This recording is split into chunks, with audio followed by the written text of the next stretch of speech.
right. Okay. Welcome everybody to the USATT Annual Assembly for 2013. For some background, our Annual Assembly is the event that we hold every year in order to really connect with the membership. It's an opportunity for us, the organization, to provide information to the membership about the important initiatives that we're currently working towards, as well as get some feedback from the membership and have the membership be able to interact with our staff and board members in a personal setting.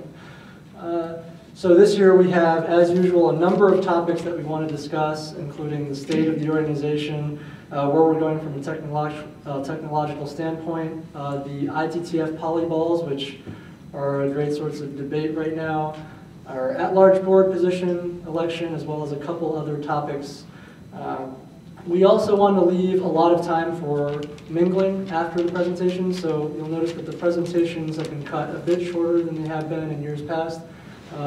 Please let us know how you like the format of this year's assembly so that we can continue to improve on the event for future events. And at the very end, you should have gotten a raffle ticket on your way in, and we will be holding a raffle for prizes. So before I introduce our first speaker, I wanted to let you guys know about the board members that we have dispersed around the room so that you know who to go to with specific questions when we get into our mingling session. So first of all, we have the chairman of the board, Mike Badwood. So Mike's over there. Just stand up. Thank you, Mike.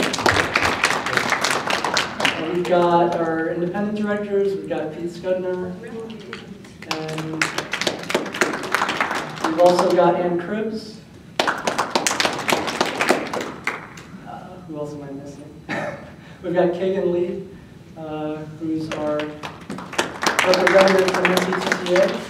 We've got myself and one of our 2 athlete reps. And I think we've also just got staff members, so we've got Mike Kavanaugh, our CEO, as well as his staff. They're all present here to answer any questions that you might have and to talk to you about issues that are important to you after our presentations. So let's jump into our first presentation. We've got our CEO, Mike Kavanaugh, going to give us a brief address on the state of the organization and some of the initiatives that we're working on.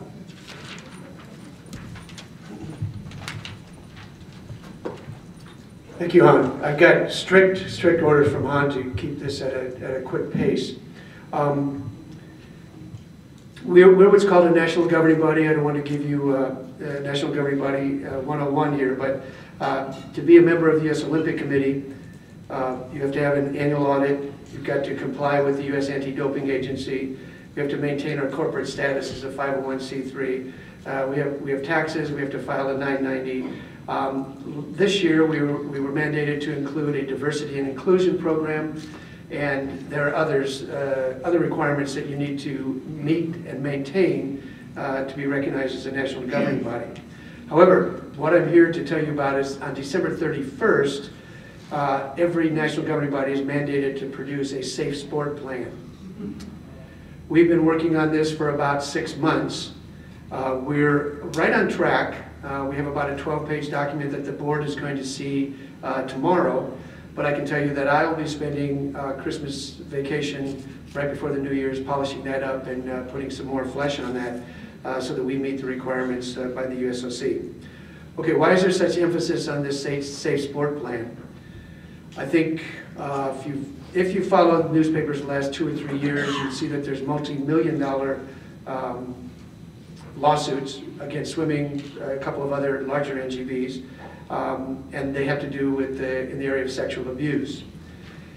However, most recently, I think some of you may have followed what's happening in the NFL, and there's examples of harassment and bullying. All of those are included or mandated minimum requirements that we have to have in our safe sport plan. Primarily, this is being done for child protection, but it will cover sexual abuse, sexual harassment, normal harassment, and then bullying. Those are all elements of our plan. It divides up into 3 areas that we'll be presenting this on. First is background checks. I can tell you that the chair of our Ethics and Grievance Committee has 4 different background checks that he has to do every year because they don't recognize one another. This guy is a high-level attorney practicing for the U.S. Circuit Court. There are 300 background check companies out there. We're going to go with the rated number 2, and that's First Advantage. And we've got a very decent price from them. It's $16.75 to have your background check, and I think we're going to mandate that it be done every 2 years.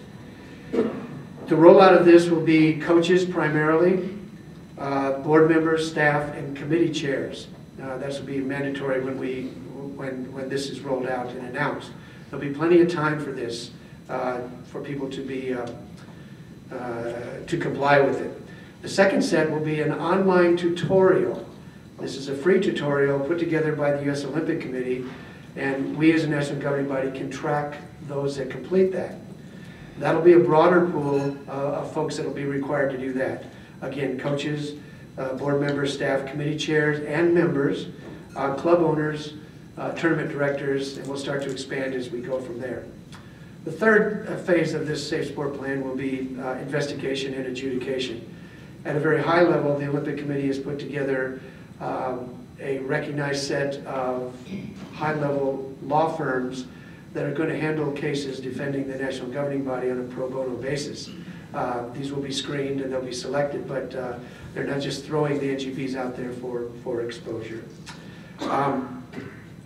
So, in summary, the Safe Sport Plan, it's mandated by the U.S. Olympic Committee. Every national governing body has to have that by December 31st, the minimum requirements. We're working on it. We think that we're on the right track, and again, you'll be seeing probably extensively over the next 1 month, 2 months, 3 months, the rollout of this with the requirements. Okay, I'm going to ask any questions on the Safe Sport Plan.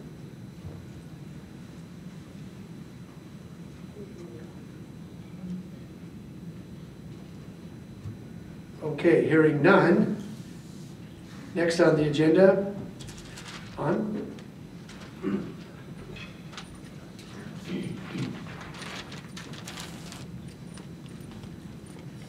So we have a presentation on FanTech.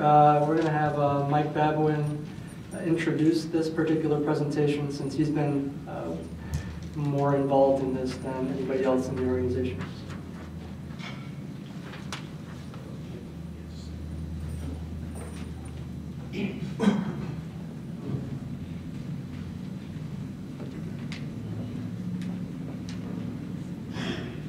Okay, thank you, Han. We have with us today Bill Gaffney with Mobixity, and he'll tell you all about his company, but basically we wanted to get something together for the membership that would be useful for clubs throughout the United States, give them some added value, more so than what we have now, and also use this as a stepping stone to try to develop a little marketing for the organization to raise some additional capital.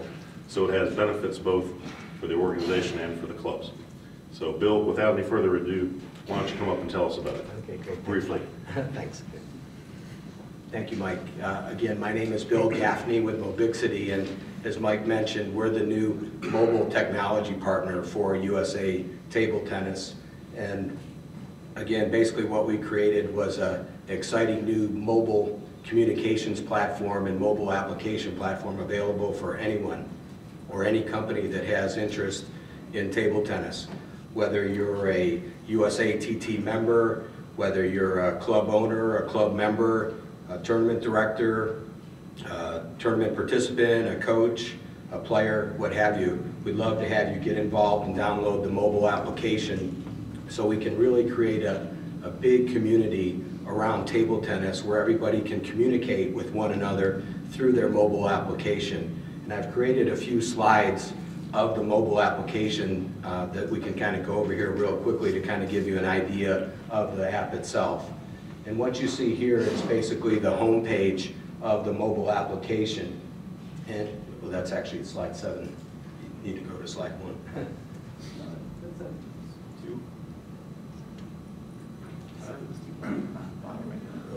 Click, no, I'm sorry. There we go.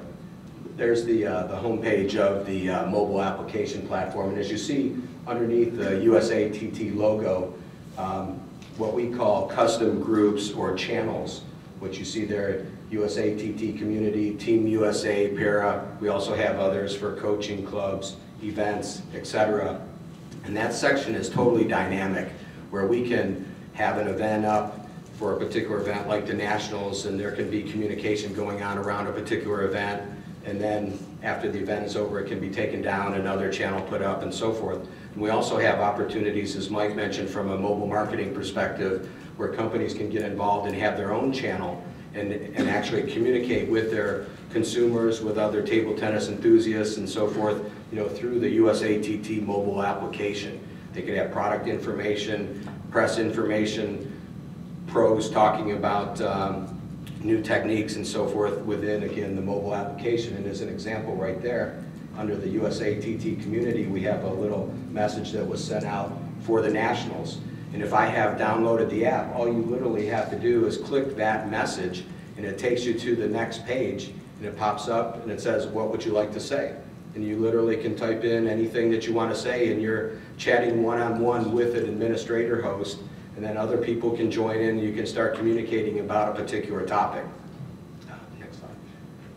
And then also, too, around a particular group, in this case we had, USATT Community and Team USA and so forth.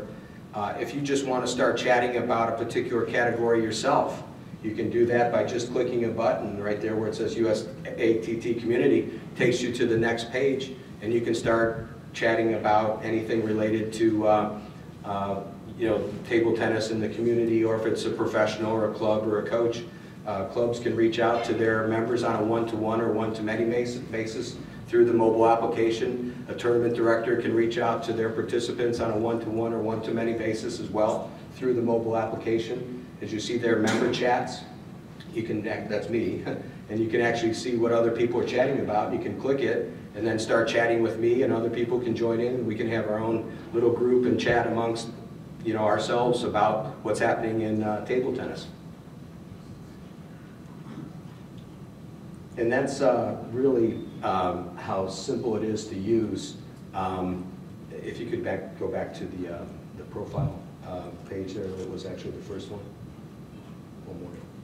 Sorry, I'm not sure how they got out of order. But another neat feature of the platform is the ability to create a profile within the application. And this is where you would have your own username, and then you could have a picture or avatar, and then a little description about yourself. And that gives people the idea of, okay, here's kind of a little idea of this person, and do I want to chat, with this particular person? And also, we've taken privacy into consideration at a high level, and you're in total control of how you want people to communicate with you and how you want to communicate with others within the mobile application. And we have 4 areas in the profile setup where you can actually click on yes or no, or on or off. Do you want people to see your profile? On, yes, you do. No, you don't. Also with track location, this is a neat feature that I'll show you on the next slide, where say we're here at the Nationals, you might want to let people know that you're here. And so you might want to have tracking turned on, and people know that you're here at the national event. And after the event is over, you might want to turn it off or leave it on. It's at your discretion. Open to contact. You want people to be able to reach out to you within the mobile application and communicate with you. So again, you're at total discretion. You can turn it on or off at any given time. And same with allow friends. Again, this is no different than Facebook or Twitter or any of the others. And you can allow friends and people to reach out to you. And again, you can turn that on or off at your discretion. One more. And this is the discovery feature. And basically, when you click the radar button on the mobile application, it pops up with that little slider across the top, and you can set it anywhere you want. And you can see what people are around you at any given time, and you can just click that particular person and reach out to him and say, hey, what's going on, with table tennis. And they can, with a click of a button, and start chatting with that particular person. You can also send a friend request to that person as well.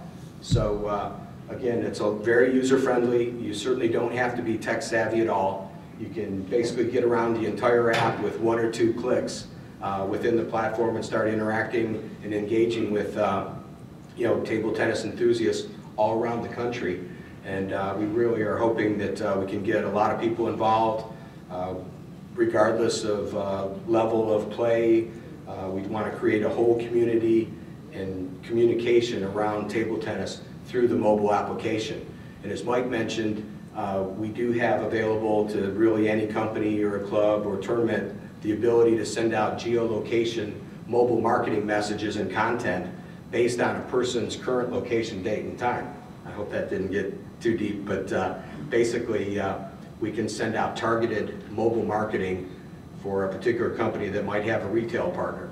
We can build a geofence around the retail partner, and when anybody that has a USATT app breaks that geofence, they could be sent a coupon or some sort of special offer for that particular company's products available at that retailer.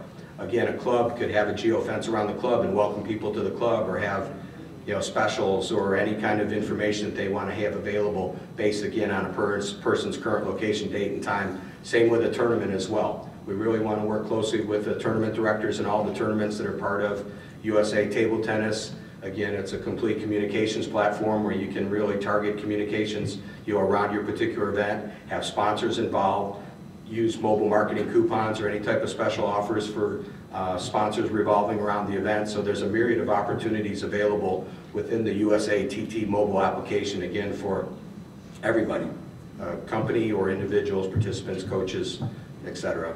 And certainly look forward to working with everybody regarding the USA Table Tennis mobile application platform. I'll actually be very involved in working with any companies and so forth that want to come on board with the platform. If anybody has any questions or what have you related to the technology offering, they can come see me. I'll be working closely with Sean as well and others within USA Table Tennis to help really build this mobile platform into something great. Thank you very much.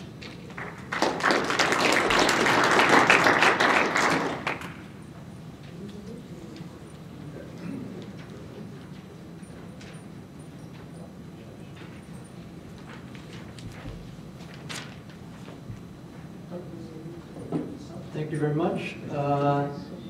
Next we have Kagan. Kagan's going to talk about the ITTF's new polyball implementation and our plan for transitioning as we get more information. Okay. You've probably heard rumors, reports, minutes of meetings about new balls that are coming. First, I want to talk a little bit about the facts because they're a little sparse. And if you'd like me to try to address rumors, I can try to take questions at the end. So here's what's going on right now and what will continue in the future. These are the things that are the same. The ball will still be round, it'll still be 40 millimeters, it'll still weigh 2.7 grams, it'll still be made of celluloid or similar plastics, it'll be white or orange. The technical specifications of the ball are not changing. It'll still be a table tennis ball, it'll look like a ball, sound like a ball, feel like a ball. We'll still be playing table tennis. Here's what's changing. Right now, all of our balls are made with celluloid. And what's changing is that companies will start making balls with new materials. Celluloid is a over 100-year-old plastic, one of the first plastics that's been used industrially. And since then, we've had new materials, polyethylene, polypropylene, all kinds of different plastics. And other industries used to use celluloid for many things. Now they don't. Table tennis is about the only, industrial use of celluloid. There's also musical instruments, dolls, decorative dolls, and that's about it. So for functional use, we are it. Everything else is decorative. If we use new materials, we can use new manufacturing processes. To work with celluloid, it's not easy. It's an old process, and we still use the ancient processes to make our balls that we are using today in 2013. If we switch to new materials, we can use new manufacturing processes. There are many ways to work with newer plastics. And we can use, well, the companies can use these processes. Some of them are cheaper, most of them are higher in quality, and they are things that many factories are used to working with. If you tell somebody, please make something out of celluloid, they'll say, what's that? We don't deal with celluloid. Some balls may be seamless. Everybody knows that our ball is a seam and it's polished so you can't really see it. But if we use new manufacturing processes, we can make a seamless ball, a truly solid one-piece ball. Whether that's something we want, that's a subjective decision. But technically, a single piece ball is technically superior. And finally, there are some technical changes in the ITTF approval process. These are minor changes, but this has a lot to do with the rumors that people are talking about. Oh, this change will cause this to happen. They're very minor changes. The technical specifications of balls, such as the bounce height, the hardness, are not changing. I collected these pictures from a Nitaku video that you may have seen before, but it shows, 16 steps of how we make the balls today in the Nitaku factory. So this is a Japanese factory, probably the most advanced country in the world. This is how they make table tennis balls. One thing to look at in all these pictures is how many hands are in these pictures. There are so many manual processes, and we know that Japanese labor is not cheap. Not that much stuff in Japan is made like this. So along with the cost of making these balls, there's also the human factor, the errors. They're placed into these conveyor belts by hand. They're trimmed by hand, polished by hand, selected by hand. These are things that if you're working with modern plastics, you don't have to do. See if this one works. Just some random videos of how modern plastics are dealt with. That cut short. For example, that one in the bottom is just, it's called rotational molding. You put powder inside a round case or mold, you spin it, you heat it up, and you're done. You have a round ball. That's it. The one in the upper right was blow molding, where you have a tube of plastic, a mold presses it, inflates it while it's probably heated up, comes off, and your ball is done. You just have to trim the edges and you're done. So these processes don't work with celluloid. With new plastics, these are just two of many ways that we can make balls. Now, how this affects table tennis players, here is what is the current plan for the future for international table tennis. The ITTF has mandated that ITTF sanctioned tournaments must use these new balls starting in July. There are no World Tour tournaments in July. The first tournament that is mandated to use this new ball is July 30th. It's a junior tournament. The next one is also a junior tournament. We have a bunch of junior tournaments. Those will be the first ones to use the new ball.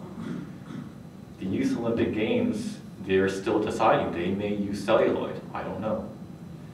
We don't get until August 21st where the players will face a tournament that is currently mandated to use the new polyball. Okay. For USATT, it's a little different. We don't have a mandate. We can do what we want. The rules have not changed. The celluloid ball is still approved. It's still being made. So local US tournaments, if you're a tournament director, you decide what ball to use. If a new ball comes out and you like it, then you use it. If you prefer the old ball, that's what you use. It's your decision. There is no rule change, there's no mandate. In July 2014, the US Open, this is really our first USATT managed tournament. We have not decided which ball we will use. But this comes at the tail end of June and beginning of July. So my personal feeling is we will probably use celluloid, because all the tournaments in June will probably use celluloid. But this has yet to be determined. Finally, in fall, we'll have the North American Championships, probably in Canada. That will probably be ITTF sanctioned, and some US players will probably go. They will probably have to use the polyball for that one. That's the last slide I have. I wanted also to mention that all of these things are not firm.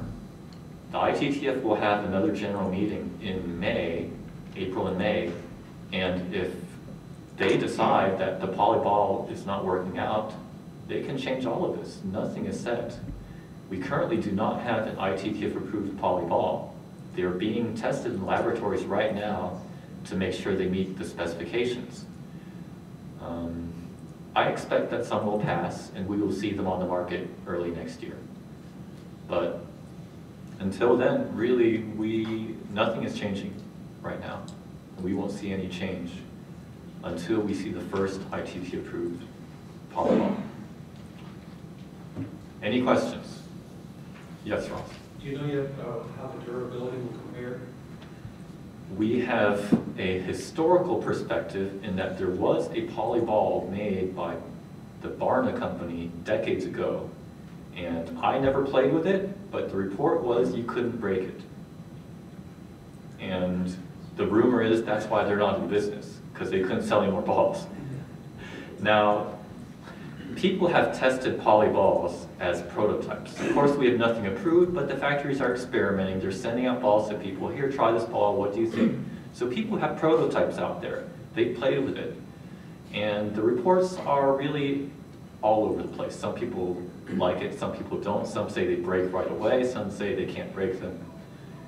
We really don't know. We won't know until the ball is released, until it's approved. Okay. Other questions? Can you prepare any samples? I have a couple balls here. I can come show you. Yeah, I'll come around and show you the balls I have. They look just like table tennis balls. There's really nothing special about them. And you probably would not notice they were anything different until you noticed there wasn't a seam. But otherwise, they look just like celluloid. I'll come by. Yes, Larry. I've played with little Barna balls. One thing that's confusing is the little Barna balls play like regular ones. Now, I actually got some of the new poly balls. I ordered them from Europe, and they do not, they have that cracked sound. You mentioned to me, I think like a few weeks ago, that there's newer ones that don't have that cracked sound. The one you have here, do they make the cracked sound, new ones? The ones that I have don't sound cracked. They have a slightly higher pitch. They sound maybe a little more glassy, but they don't sound cracked. I just want to mention that in the year 2000, we switched from the 38 millimeter ball to the 40 millimeter ball. And the first thing I thought when people were playing with the 40 millimeter ball was, it sounds cracked. How does something sound cracked? It doesn't sound like someone broke glass. It doesn't sound like cracked plastic. What it is it's a different sound. When you play with a ball, you're accustomed to the sound. And if it sounds different, then it's cracked. So that's really what you hear when you say it's a cracked sound. It's a different sound. It's not the characteristic table tennis ball sound. But once you get used to it, the old ball will sound cracked. I mean, nobody right now says the 40 millimeter ball sounds cracked, but everybody said it in 2000. And I also want to mention that with the new ball, it's not really the new ball. Right now, all of our balls are made of celluloid. It is very homogeneous across the board. There are about 4 companies in the world that make these balls. The balls they produce are almost identical. With an upcoming ball, the factories may be of different compositions. They may be of different processes. One ball may be more different from the next than we have today. Many players will not see that as a positive, But even today, players have a preference of which ball they choose, they like to play with, and that probably will continue. Any other questions? Thank you.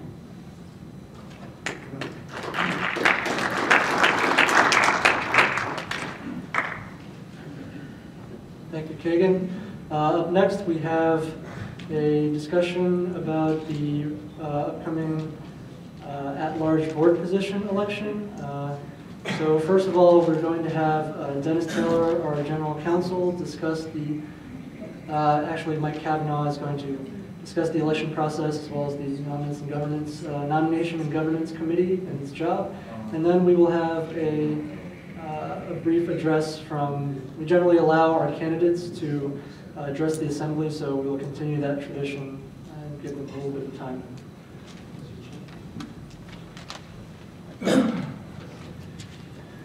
I just wanted to mention that Kagan serves and represents USATT on the ITTF Equipment Committee, and you can see what a nice job and how proud of him we are. I want to provide some color here, and then Dennis is going to give you the some of the groundwork. But I get to provide some color for the whole governance process that we're in. Let me go back to the late 1990s, and your U.S. Congress did a review of the Olympic Committee because they were viewed at that point as being dysfunctional. Still leading the world in medal count, still athletes were producing and performing well, but as an organization, they were not running as streamlined and smoothly as they could. So Congress and another blue ribbon committee basically mandated the USOC go from a board of 123 persons to a board of 12. Within that group, they wanted the U.S. Olympic Committee to be more businesslike and to have a far greater involvement of independent directors. So as a result of that, of their reformation, they mandated 3 committees that were standing and permanent: audit, compensation, and nominating governance committee.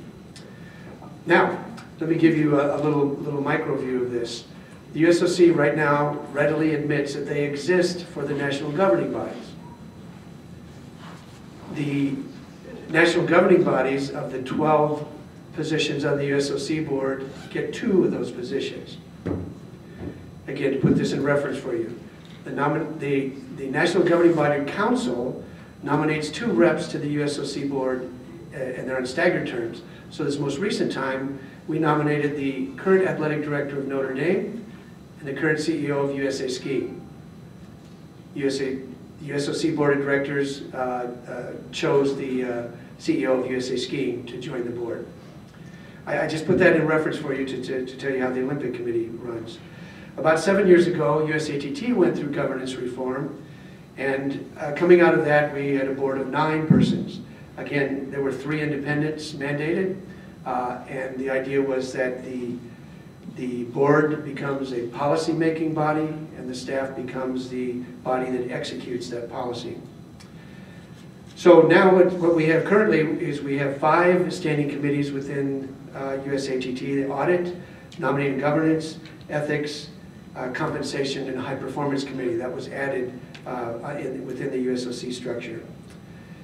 So Dennis, I've kind of set the table for you to give further background on the nominating governance committee.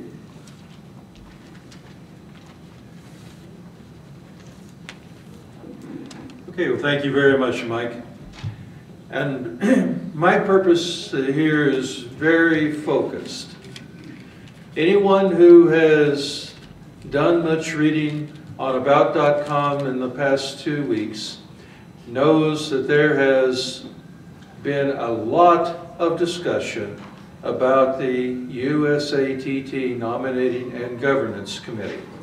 In fact, I can easily spot at least 4 people in this room that have participated in those discussions. My job here is going to be very simple. I happen to know exactly what instructions were given to the Nominating and Governance Committee immediately prior to them going into executive session and choosing candidates for the ballot that is out among you right now. Why do I know exactly what instructions they were given? Because I'm the one that gave them to them. And now I'm going to share them with you. Okay, first of all, there are certain qualifications that are generalized for any board position. And with any luck, Andrew has gone to the next slide, and yes, these are the two easy ones. Be a citizen of the U.S. Okay, that's easy to figure out. Be 18 years of age or older on the or before the first date of taking office. Note the little twist there. Someone 17 could run in the election as long as their birthday was prior to taking office. Let's go to the next one. I think it is also where I need to put in my disclaimer. You heard in the Fantech presentation that one does not need to have any particular technical expertise to use their product. I trust that you will notice from what you see on the screen here that I am a perfect candidate for their product because I clearly have no technical expertise. Sorry, I'm a lawyer. You get what you get. Now, the next thing. Now, this gets to be much more subjective. Have the highest professional and personal, or personal and professional, integrity. Demonstrate exceptional ability and judgment. And I want you to really focus in on this one. Back when the technical genius designed this PowerPoint, these bullet points all flew in separately so that you wouldn't be reading ahead of me. But like I said, the technical genius did this, and that's what we get. Be effective in conjunction with other members of the board, collectively serving the long-term interest of USATT. Notice I grouped these three together because they are all very subjective. It takes evaluation of resumes. If there's personal knowledge of candidates, that gets factored in. And you hope that the committee is going to do a very good job. Now, because our bylaws, even though they were based on a USOC provided model, they are still the product of a committee. And any of you who have worked in a committee environment know what that means. Next slide. You have some of the same things said another way. So let's just go through this. And oh my gosh, I think we're going to have some fly-ins here before this gets done. Why didn't we do it on the last slide? Well, blame it on the technical genius. Directors all need to have the highest personal values. They need to have judgment and integrity. You've heard that kind of in the previous couple slides. So let's push a button, see what happens. Ah! Understanding of athletic competition and Olympic ideals. Okay, I can see wheels turning right now, and there are some people who might get eliminated right at that point. Let's do another one. Oh. Now, let's take a good look at this one, folks. Have diverse experience in the key business, financial, and other challenges that face USATT. Therefore, someone who does not have diverse experience in the business and financial world is probably not going to score as highly. Since this is an election filling the last year of what was Christian Lily Roos's term, it's an at-large position, and there are special requirements for the at-large position that go above and beyond the requirements that are true for all board members. And are they up here? Yes. These are not generally that tricky. You got to be a member, folks. If you're going to be an at-large member of USATT running for an at-large board position, you got to be a member of USATT, not rocket science. Obtain and submit to the governing committee to at least 25 signatures. I imagine that 90% of the people in this room remember when the signature requirement was a lot higher. Not a big one. So, as far as requirements, think of those places where I kind of stopped and said, take particular note, because while I was not in the room to hear them deliberate, I would wager that those are definitely things that came up and had an impact on the ballot that you are facing right now. Now, to talk a little bit about the committee itself, what does the Nominating and Governance Committee do for USATT?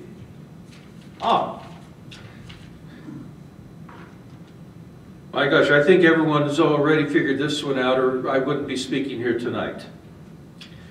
I'll skip on. Consult with Ethics and Grievance Committee regarding any potential conflicts of interest that it appears that a candidate might have. In this particular case, I don't think I'm going to be violating any great secrets. The Nominating Governance Committee did not find any potential conflicts of interest in the candidates that sent applications in. So that was a simple one. But now I want you to take a good look at this third one.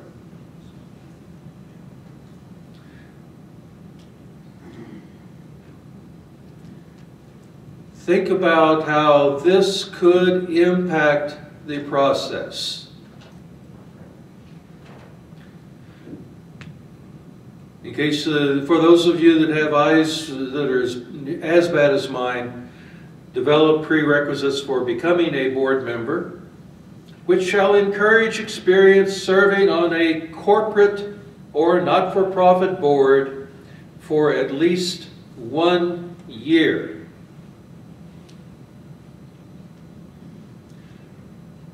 I am sure that that was factored into the discussion that the committee had. Is there more? Why, yes.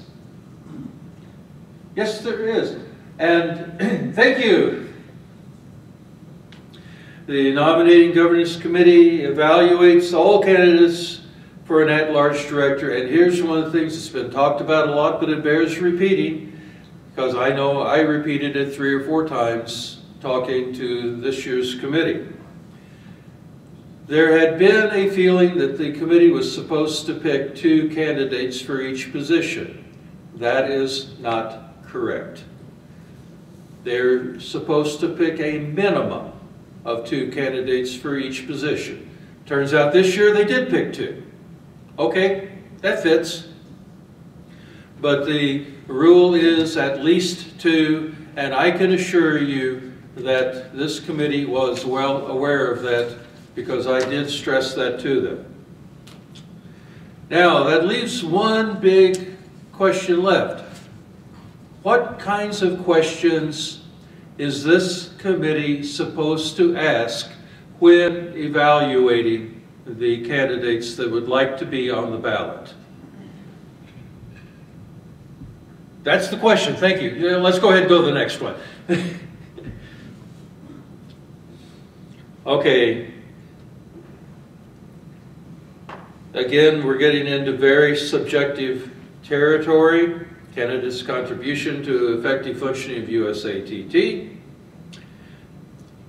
The lesson there, if the potential candidate does not have any experience of making contributions to the association, they're going to get voted, or they're going to get graded downward. Any potential or impending change in Canada's principal area of responsibility with his or her company, his or her employment, okay, that's pretty self-evident. Whether the candidate continues to bring relevant experience to the board. I interpret that as really more of one for evaluating current members that would like to get on the ballot for a second term, which means people are going to look and see, during the first term, did they do anything? Simply put. Let's go on. Nope. Speech intermission number 2. Notice the technical genius that's starting to show up here on this presentation. Okay. Whether the candidate has the ability to attend meetings. Believe it or not, I think that's going to be a pretty important one. If you have a candidate who says, I am going to give the best of my genius to the association, maybe sometime, I would suggest that the Nominating Governance Committee might grade them down on that. The personal integrity, let's go on. And this one I think is a very big one, not necessarily for this election, but it has played a role in the past couple of years. Whether the candidate has developed any relationships with another organization or other circumstances that have arisen that might make it inappropriate for the director to continue serving on the board. Frankly, when this position for a interim slot on the board is made possible because of this one right here. When Mr. Liliarus accepted his position as High Performance Director of Mexico, that made it a little bit difficult to be governing the performance of USATT at the same time. And so that was really a good thing for them to put in here. Don't flip it yet. Now, the final real point I want to make here. I did not make these up. Yes, I fully admit that these are the instructions that I personally gave to that committee before it went into deliberation. But I did not make them up. They are right square in our bylaws, and if anyone really wants to know where, come see me during the interaction period at the end of tonight's presentation, and I will happily share them all with you. And with that, I thank you all very much.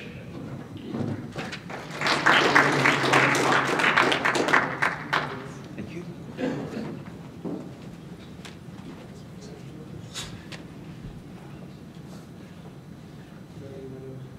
Thank you, Dennis.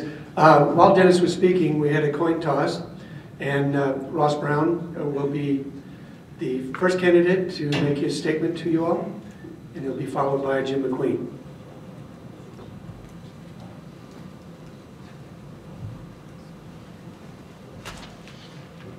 Thanks, Mike. Hello, thanks for being here. I'm here to ask for your vote and for your support in the ongoing election for the position of at-large director. First of all, if you came here to hear me trash Jim McQueen, you're going to be disappointed. He's been a dear friend for more decades than either of us cares to admit. The only bad thing I have to say about Jim is that he occasionally dresses rather flamboyantly. So I'm sorry about the boring campaign, but that leaves us more time to address matters of greater importance. Let's consider our stature in international competition. It's unacceptable. We have some bright spots to be sure. We have 2 young women ranking in the top 100. They're homegrown, trained on our shores. The men are several years behind the women, but we have 2 young men ranked in the top 35 in cadets. They also are products of our system. But the current world ranking of our men's and women's teams is not satisfactory. Why is our performance so lacking? My answer, some very important pieces of the puzzle are missing. Why is the career path called table tennis professional almost non-existent in this country? Why do so many of our best young players detour from their table tennis career to go to college?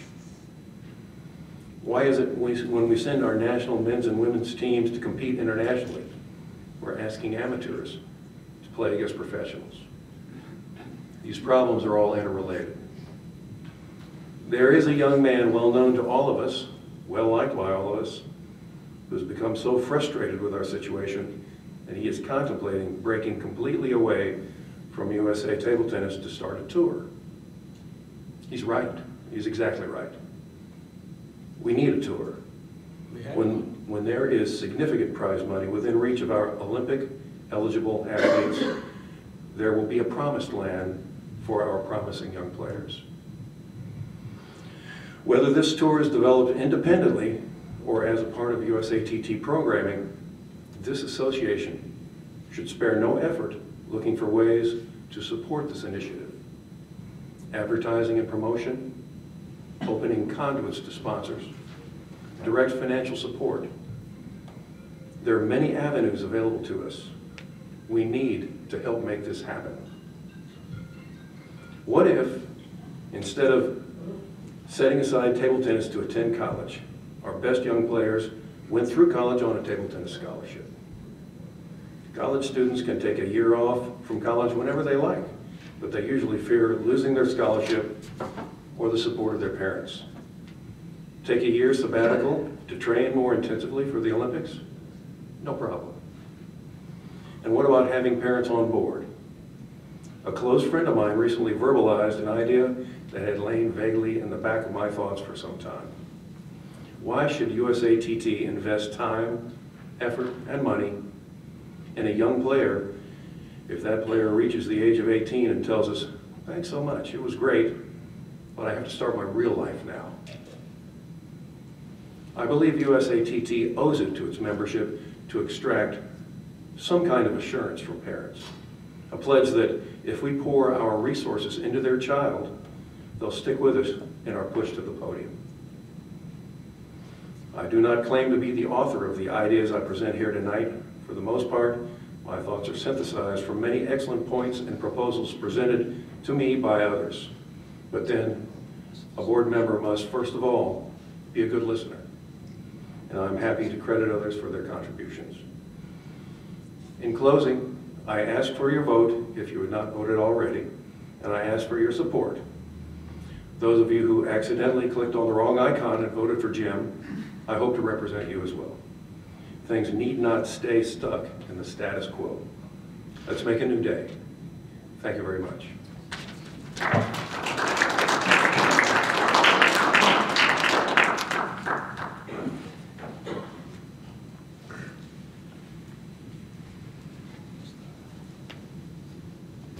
I have nothing prepared. Ross did a very nice professional job. I've been playing matches. I was glad to get here.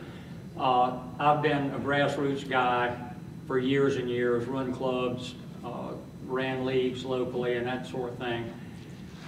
And I think any organization needs a strong foundation with lots of players, lots of parents, and lots of kids. Everything that Ross said is correct, and I agree with that. The Olympics wants medalists, we want top players, we want a career path for youngsters. He's exactly right.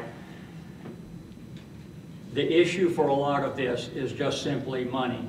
The example I use to a lot of people, I have rented homes to people for 25 years, and I rented one to a family that had 3 girls that played kids soccer in Raleigh, medium-sized community. And talking to that father about his kids, I found out that the annual budget for the organization that runs kids soccer in Raleigh is $1.2 million a year, and this was a long time ago.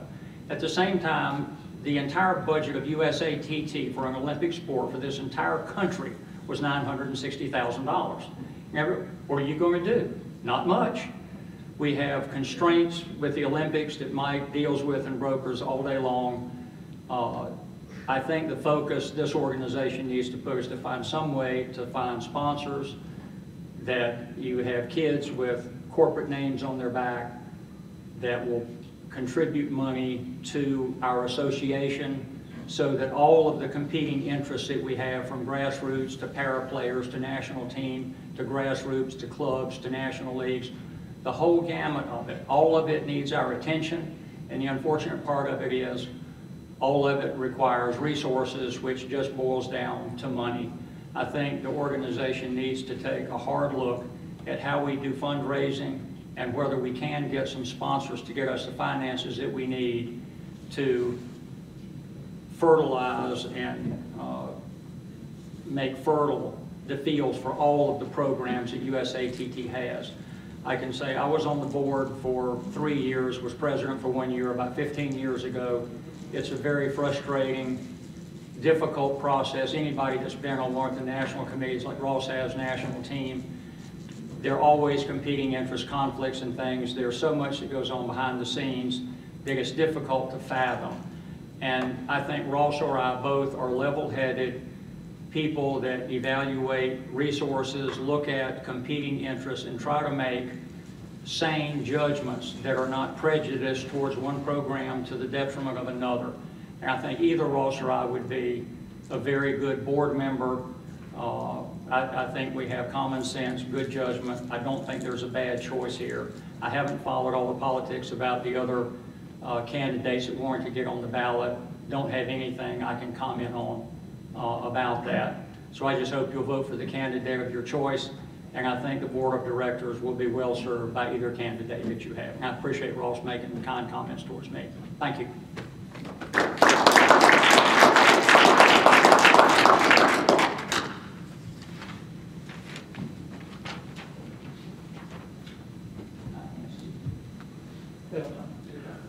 Thank you to both candidates. And following this, we have a discussion on event sanctioning, which, as many of you know, has been an important topic over the last couple of years.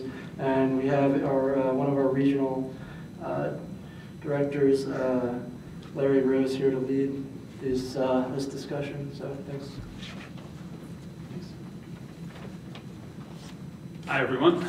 Actually, I'm a past regional sanctioning coordinator, and I'm the chair of the Tournament Advisory Committee. We have a difficult problem in the organization that we really don't have enough tournaments. We don't have enough opportunities for people to play, and that's one of the things that our committee is trying to work on.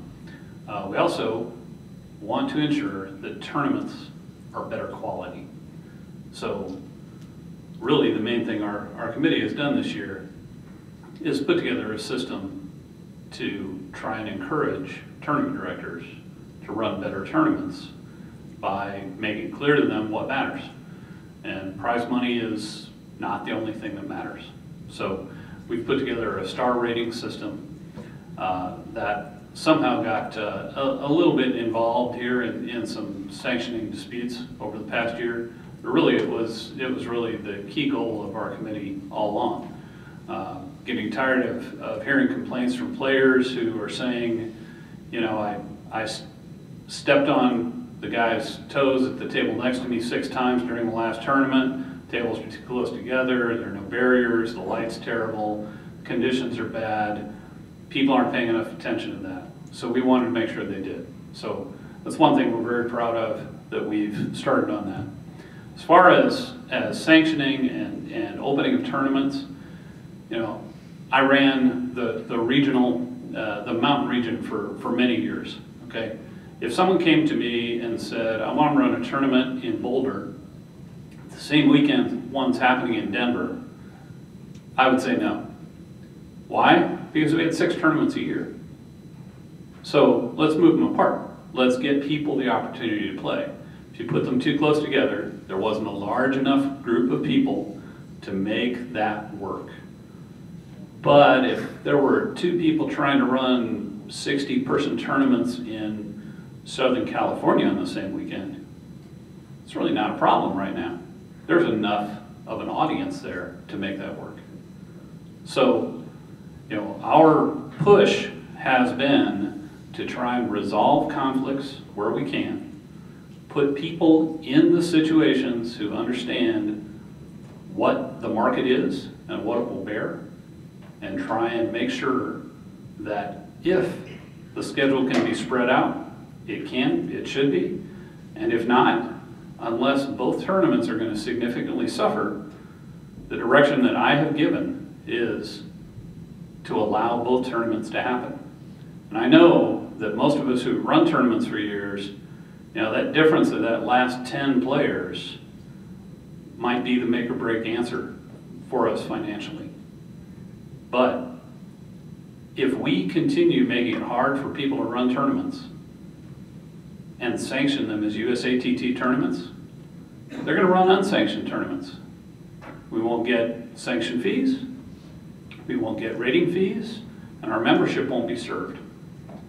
So we've got a tough call. In terms of major events, we had one, see Danny's here, you know, he had one that he wanted to run on a Thanksgiving weekend opposite an established Thanksgiving tournament. My committee could not make a call. And we also knew that any decision we made, one side or the other was going to be very unhappy, and time frame was such that we pushed it up to the board of directors, and the board of directors made a call. I wish we'd been able to make a more clear call at that point, but we couldn't. And even if we had, either Danny would have been happy or Richard Lee would have been unhappy, and it would have gotten pushed up to the board anyway. So, you know, in general, we want to see more tournaments. We want to see more people playing. We want to see more ratings fees coming into USATT, more sanction fees coming into USATT, and we want the players to have a better opportunity to play tournaments. So there's my story. Happy to take any questions. Dan? I'd like to speak if I could. Absolutely.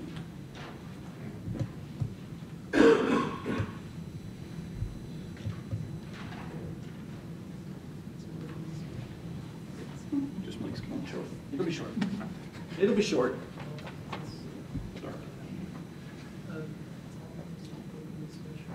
I've thought about this for a while. Obviously, it's been keeping me up at night since it's something that's definitely bothered me. But I have some information that maybe the board will look into, and I certainly hope they will consider this recommendation. Tournament sanction requests on the same weekend, but in different regions, should always be granted. That's the first thing. Tournament sanction requests on the same weekend in different regions should always be granted. No protection should be allowed across regions. Not across regions. That's why we have regions. An open market system with regional protection only is the proper course for USA table tennis. Players that travel from one region to another are so few in number because of costs and travel time that no exceptions or special requests should be considered. Players from one region to another, a 10-hour car ride or flying, there should be no special considerations or requests. That's why we have regions. On October 26th and 27th of this past year, about 6 weeks ago, I ran a 4-star tournament, the Cy Wasserman tournament in Highland, Indiana. We had 213 players. On that same weekend, there was a 4-star tournament in Westchester, New York. They had quite a good turnout also. On that same weekend, there was the Neil Smythe Memorial Tournament in San Diego, another 4-star tournament. So we had 3 4-star tournaments on the same weekend, and we all did well. By protecting one private entity over another private entity in another region, and not providing the opportunity to play for those players in that region, is a violation of the Ted Stevens Amateur Sports Act. So I think the best course for USATT in the future is that you should certainly have regional protection. You need that, that's clear. But across regions, there should be no special requests. Not, it's near, it could be bigger, one guy is this or that. There should be no special requests or considerations, cut and dry. And there's proof in the pudding right there. 3 4-star tournaments on the same weekend. Now, my tournament was scheduled first. I had a 4-star tournament, the Cy Wasserman tournament. I was called by Larry Thoman and said, would you have a problem with Westchester running a 4-star on that weekend? I said, no problem. I might get an extra 3 or 4 players, but why would I want to stifle competition in Westchester because I would get 3 or 4 more players? The Neil Smythe Memorial, same thing. Danny, are you okay with that? Of course. I might get 5 or 6 kids to come to the Wasserman tournament, but why would I want 5 or 6 and try to hold up some tournament on the West Coast? So that's all I have to say. I think that's the best course of action for USA table tennis, and I think you should seriously consider it. And please, seriously consider that. It really is the best. Thank you.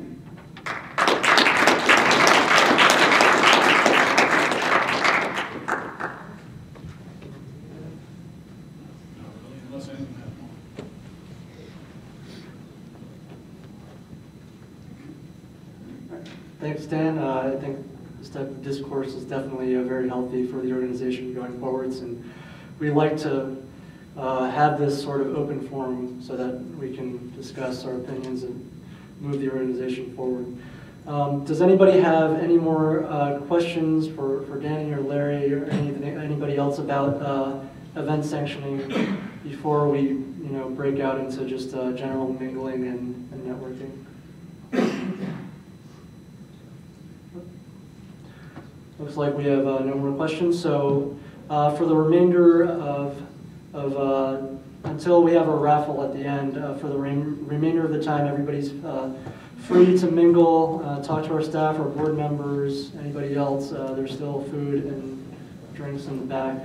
So thank you very much.